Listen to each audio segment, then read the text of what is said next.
ഓ അതിപ്പോ റിമോട്ട് എവിടെ നിന്ന് വാങ്ങിക്കും? അത് ഞാൻ എന്റെ റിമോട്ട് കൊടുക്കും. എന്നാ നിനക്ക് ഇതെടുക്കാം. അതൊന്നും കുഴപ്പമില്ല, നീ ഇത് അമ്മയ്ക്ക് കൊടുത്തോ. ഇതോ എനിക്കെന്താ വട്ടു? ലാംബോ കീസ് ആണ്, എന്നാലും അത് വാങ്ങിച്ചിട്ട് നിനക്ക് പൈസ ഏൺ ചെയ്തിട്ട് റിമോട്ട് കൊടുക്കാലോടാ.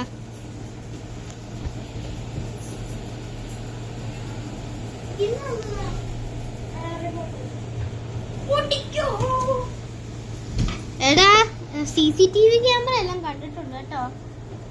ഫുട്ടേജ് കാണിക്കാം. ജോഹാൻ എന്ന് പറഞ്ഞ ആള് സ്റ്റീൽ ചെയ്തിട്ടുണ്ട് ഒരു ലാംബോ.